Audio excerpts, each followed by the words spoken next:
Okay. Carlos Ponce. Yeah. Welcome to the Floyd. Sonder Series. In the flesh, we've got the busiest founder of the Creo Social Agency. Yeah. Great hair. Thank you. First question for you: Yep. what is your story? What is my story? Story since I was young, current story. Take it where you will. Story, Where do I want to take this? I'm gonna try and give like a general view, and then I'll break it down more into detail of what I'm currently working on. So, my name's Carlos Ponce. Born and raised in Amityville, New York, on Long Island, small town. Grew up to Hispanic parents, Colombian, Salvadorian. We grew up in a small town, working class family. Built pretty much my whole life in the town of Amityville. Man, there's so many ways and things I could go with my story. But let me see. I would say I want to pick up my story from post grad. So after college, I graduated Queens College from CUNY. Shout out to all the CUNY alum. I truly, genuinely believe CUNY is the greatest school system on this planet. Sorry, Ivy League people. I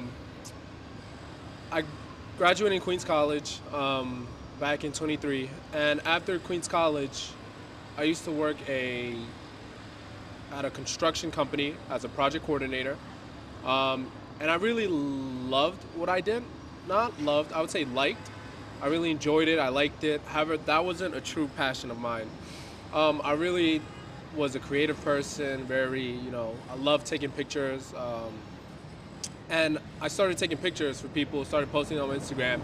And on my Instagram page of those photographies and those videos I had, I grew my page in 1 month to 18,000 followers and over 23 million views.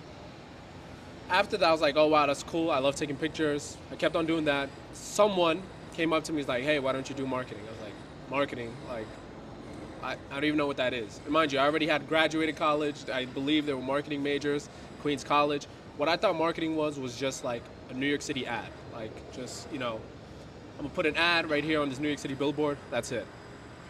I dabbled into it, and I thought, oh, social media, right? Content creation. I was like, that's pretty much the stuff I'm doing. So from there, I went from square one again. All right, if I want to get into marketing, how would I go? Everyone starts as an intern, right? So I knew I can't go from project coordinator, project manager, construction role into a marketing job.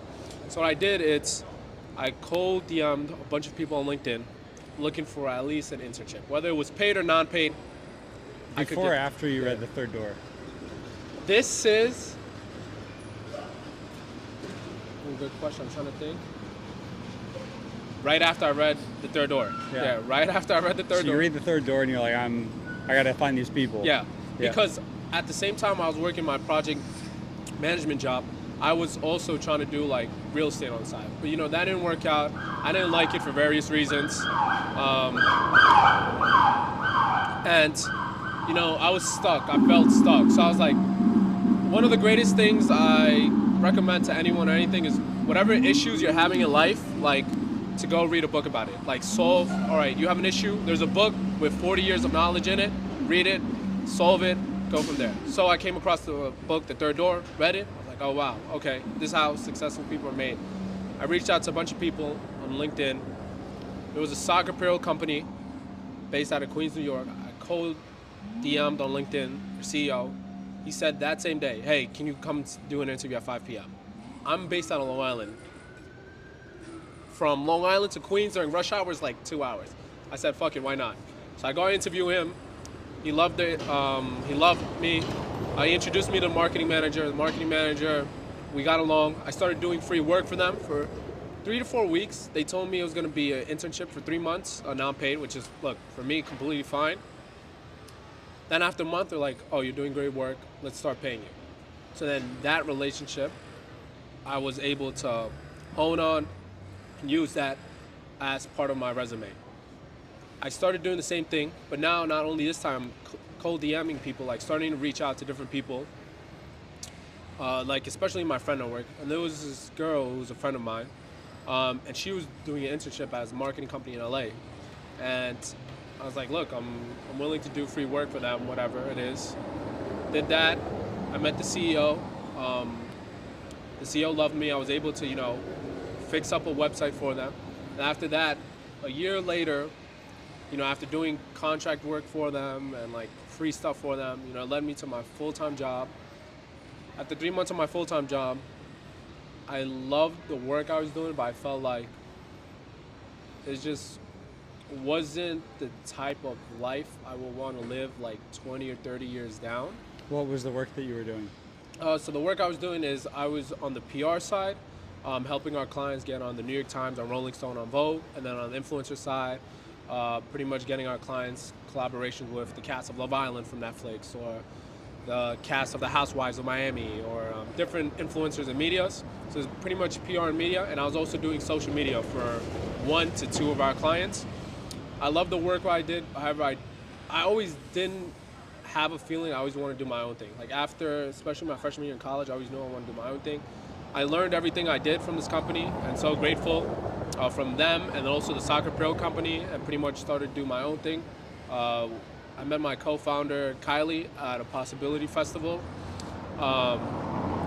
We took on a client for free. It was a luxury travel company, I would say, and we told them, hey, we'll do this work for free for you for 3 months. Me and her, the only point we did it for free is, the main reason is, a lot of people don't understand this, but people think, I'm gonna start a company with my best friend, or my brother, or my sister, or my family member. But your family and your friends aren't your business partners. So I wanted to see if me and Kylie got along. After a month, I was like, oh, whoa, I think me and Kylie, could do something. After 3 months, the contract was ended with them, and me and Kylie thought we were fit. At the end of the year, Kylie quit her full-time job, same thing as well. And it's been pretty much around 3 to 4 months, and we've been full-time. We already have 3 clients. And pretty much what we do now for our clients is PR, we do social media management, we do content creation, UGC, and we do influencer collaborations. So that's kind of like my story up to now. It's very short. I know I could have gone deeper into like back days in my life, but I just want to bring it up to this speed because there's so many different directions. Yeah. Love it. Second question. Yeah. What problem in the world means the most to you? What problem in the world means the most to me is, I would say, discovering hidden talent. My brother and I, we grew up in the small town of Amityville. I would say it's a ghetto town, but I love it. I love the ghetto. And we would always see a lot of talented athletes, a lot of talented people, but somehow, things just didn't plan out the way we wanted it, or how they or their families wanted it. And it kind of goes back to my story of, not only my story, but my brother's story as well, is like a lot of the opportunities I had, like talking to you right now about like the soccer company or the marketing company based out of LA, even doing my own thing. A lot of it is I had to pretty much knock on that third door, try to figure it out. I truly do believe in the word product environment. I know a lot of people, middle class America or upper class America, let's say for example in Beverly Hills, right? You're born into a environment where, your neighbors, it's the founder of a cool sports brand or the founder of a marketing company, or they're a doctor. My neighbors were Walmart workers, Costco workers, car salesmen, United States Postal Service, very blue collar jobs. And that's great, that's fine. I love all these type of people. But I just felt like, especially in these communities, there's a lot of talent. But people don't have those connections or those networks to jump on to the next platform. So that's like something I do try and help on, like on my daily. I won't say I commit to it 100% right now because I'm just in a different phase of my life, starting this marketing company. But however, that is one issue that I do want to like focus on for the rest of my life, because I've seen it with my brother. My brother, he plays professional soccer, but a lot of people don't know is like we had a cold email, cold call, like a bunch of like over. I have a list of like 500, 600 soccer agents or soccer scouts that we had to contact. It was not someone that came to him and say, hey, we think you're good, come here. No, it's a lot of people that we had to contact. We had to take the third door, and that's fine because I truly believe that methodology of like taking the third door has taught us not only a lot like in our like social life, but also like reflect ourselves, like who are we as a human being. So I would say that's like the issue I would like to solve. If you were to write a book about your brother, what would you make the title? What would I make title?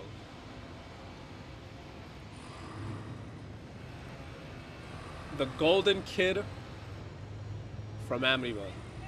I would say that. Yeah. Okay. Last question. Yeah. Who's the most impressive person that you've ever met, and what made them impressive to you? The most impressive person I've ever met. I don't know if I want to name drop. I might want to keep their name private, but Give first name, or if it's too much, then just I'm thinking of a person. okay, I'm gonna say her name is similar to this, but it's not her name. Say Shakira, right? It's a similar name, but it's not Shakira. So Shakira, I met her at a conference called Summit. And, going into Summit, for those of you who don't know Summit, it's where, the top entrepreneurs meet of like across the world. Like you meet some incredible, genuine entrepreneurs who are building incredible stuff. And, people think of entrepreneurship, they think about, the great meals, the great opportunities, you spend time doing what you do. But a lot of people don't understand like a lot of the self-questions and the self-challenges that you face when the doors are closed and no one's seeing you. So I met Shakira at Summit, and I asked her about her entrepreneurship story. Her entrepreneurship story is the definition of entrepreneurship. She was a project manager at a very popular airline company. She was about to have her first child.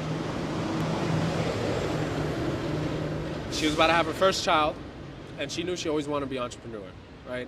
I think something along the, you correct me if I'm wrong, there's a quote saying, the best time to plant a tree was yesterday, but the next best time is today, I think, something like now. that. Yeah. It's now. So, she was pregnant lady, project manager job, about to have a kid. She quits her full-time job. And I think in the Northeast, she moves across the country back home to California. And she goes to a local retail place. And she starts to rent it out. And I think it was like $3,000, $4,000 a month. Right? She wants to start her own business.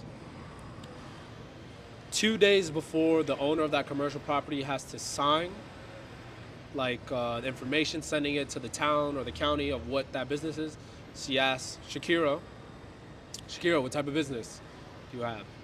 I have no idea. She asked her, what do you mean you have no idea? You just signed a lease for 6 months for like $3,000 to $4,000 a month. You have no idea what your business? No, I have no idea. You have any recommendations? Commercial property owner goes like, you know what? I always wanted a bakery here. So something sweet, like, why don't you do that? So for the next 48 hours, she doom scrolls on Pinterest and on Instagram. And she created a cookie shot glass. And years go by, and she sells millions of dollars worth of cookies. She's on Shark Tank, and she's a very successful, and not only successful in terms of money, PR, the business, but successful in terms of her personality. A great human being. Shakira could dance all day, right? She's just a great human being. But she's been the most interesting person I've ever met because of her story of entrepreneurship. Just when she's about to have a child and just play it, everyone will play it safe. Like even me, if I were to have a child like today or tomorrow, I would definitely go play it safe, right? She risked full-time, great paying job, full-time corporate job, moved across the country, had no idea what to start. A random commercial property business owner told her, hey, why don't you start like a bakery thing? 2 days, she comes up with an idea as a pregnant mother. A couple years later, she's, oh my gosh, she's on top of the world selling cookies. And it goes down to, there's this one quote I recently heard from a Harvard professor. It's, people always think about making the right decision, but it's always about making the decision right. And that's like a very important lesson I've always like. What's the thought about. difference? What's the difference is because how she explains is like people always think, people always write, let's go, I'm going to a plan A, plan B, right? They have the pros and the cons. And in the pros and the cons, they have kind of like a list of like, okay, plan A sounds like, 80% I'll get it right or 20% I'll get it wrong and vice versa. Maybe plan B is like less chance. However, you could still be part of that 20% of that who fails it. You could still be part of that 1% who fails it. Like, people think whenever they throw a stat at you, they think it's 100% true, but it's not. Like, if I were to ask a random person 1 + 1, they would say 2, of course, but it's not 2, right? 1 + 1, if I have one pile of sand plus another pile of sand, that's still one pile of sand. So the Harvard professor goes about questioning everything. And like, pretty much whatever decision you make, stick with it and just make that decision right. Because either way, it could still go great. The process Yeah. of how you make the decision versus the decision that you end up like taking action towards. And I was actually listening to her earlier today, and she was saying it's all about that process of that. Because you refine, like, life is more about refining the process that you approach life with than it is about refining the life that you have. Yep. Because the process creates the life and not the process the other way around. Yeah. That makes sense. Yep. Thank you, Mr. Ponce. Oh, thank you, James. I for appreciate taking you. time out of your day. Anytime for to you. have a chat. Well, I do gotta figure out. Do you use gel? How No, do you I get your use- hair to stay back? I use this cream, this coconut cream. I use it. Yeah. Healthy. Yeah. So it's good for your hair and it does the job. Yeah, and it does the job. Yeah. I love it.